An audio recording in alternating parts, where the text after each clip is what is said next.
Estados Unidos comenzó su proceso de industrialización en 1830. Estados Unidos cuenta en América, justo aquí. Alaska, como veremos más adelante, no siempre fue de Estados Unidos. Para comprender la industrialización de Estados Unidos tenemos que remontarnos al siglo XVIII. A finales de este siglo pasaron sucesos muy importantes. La independencia en 1776 de Inglaterra le permitió a Estados Unidos liberarse del monopolio comercial británico. Otro movimiento importante fue la Revolución Industrial Inglesa, ya que esta permitió que técnicas industriales llegaran a Estados Unidos. Además, generó un gran desplazamiento de población hacia América. Asimismo, la guerra contra Inglaterra en 1812 permitió la creación de muchas industrias, ya que la entrada de los productos británicos a Estados Unidos se prohibió. Por último, la Guerra Civil en 1861 fue un importante impulsor de la industria americana. Estados Unidos estaba dividido en tres principales zonas económicas: el norte industrial, el sur esclavista y algodonero, y el medio oeste proveedor de recursos alimenticios. Económicamente hablando, la producción industrial era limitada y solo se hacía en talleres o casas. Dominaba la agricultura. Socialmente, Estados Unidos era muy fuerte. Podemos identificar dos principales procesos en la industrialización de Estados Unidos, antes de la Guerra de Secesión y después de ella. El proceso antes de la guerra comenzó con el boom del algodón. Posteriormente, en 1830, se comenzaron a construir los primeros ferrocarriles. La industria más desarrollada en esta primera etapa fue la de los textiles, el calzado y el hierro. De este primer proceso podemos ubicar personajes muy importantes. Entre ellos se encuentran Robert Fulton, quien desarrolló el primer barco de vapor, Samuel Morse, que inventó el telégrafo, y Elias Howe, quien creó la máquina de coser. La industria del hierro, por el otro lado, fue impulsada por Andrew Carnegie. En general, podemos decir que esta primera fase fue laboriosa para los americanos, ya que, sin el apoyo de Inglaterra, tendrían que encontrar la manera de organizar su comercio.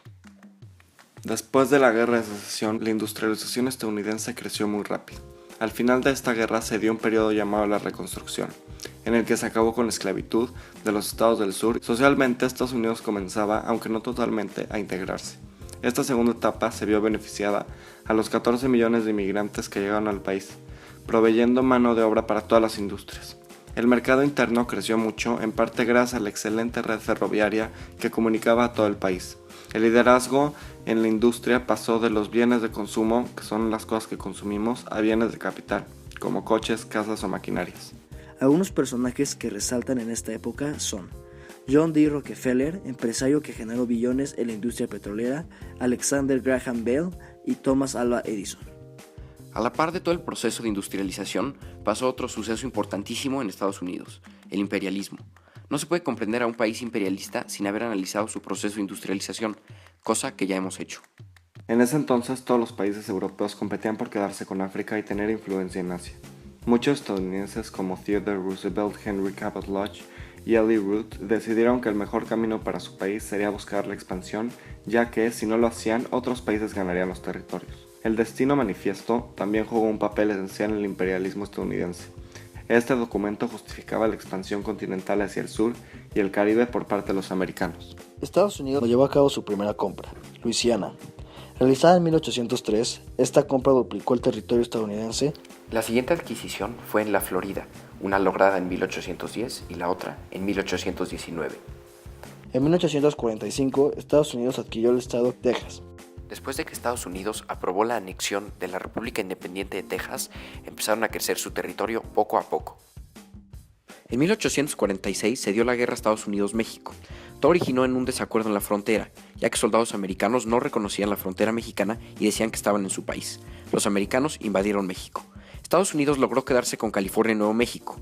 Algunos años después, compraron la Mesilla a México por 10 millones de pesos. Pasaron varios años sin que Estados Unidos decidiera realizar otra compra o anexión. Su territorio era ya casi 3 veces más grande, pero después decidieron comprar Alaska a Rusia en 1867. En 1898, Estados Unidos se hizo de más territorio, después de que tuvo una guerra con los españoles. Estos tuvieron que acordar la independencia de Cuba, además de ceder Filipinas, Puerto Rico y Guam a los americanos. En 1900, Estados Unidos también anexa a Hawái, después de derrocar al gobierno local. Podemos identificar consecuencias a largo, mediano y corto plazo. A corto plazo, podemos decir que la industrialización estadounidense permitió que los ingresos per cápita crecieran de manera rápida. Otra consecuencia a corto plazo fue el cambio de la vida de las personas. Antes, los americanos trabajaban en talleres o casas. Ahora, trabajan en una fábrica A mediano plazo, y gracias a que cientos de americanos se volvieron trabajadores, surgieron importantes reformas laborales que defenderían el derecho de los trabajadores. Otra consecuencia fue la diferencia regional que surgió entre el sur, en donde la calidad de vida para los agricultores empeoró, y el oeste, en donde la vida creció. La principal consecuencia a largo plazo la seguimos observando hoy en día, el imperialismo estadounidense. Hoy en día, desde inicios del siglo XX, los Estados Unidos permanecen la potencia hegemónica del mundo. Otra consecuencia fue la pérdida del sueño americano. La economía se empezó a basar únicamente en los grandes empresarios. La industrialización se divide en antes de la Guerra de Secesión y después de ella. La primera fase fue de crecimiento constante. La industria que dominaba era la textil y la riqueza se fue generando poco a poco. Después de la Guerra Civil, la segunda fase vio un crecimiento muy rápido. Comenzó a perfilarse como la potencia hegemónica. Estados Unidos vio un crecimiento basado en el mercado interno, fomentando el desarrollo dentro de su país. El imperialismo, fomentado por ideas expansionistas, les permitió acrecentar su territorio en gran manera.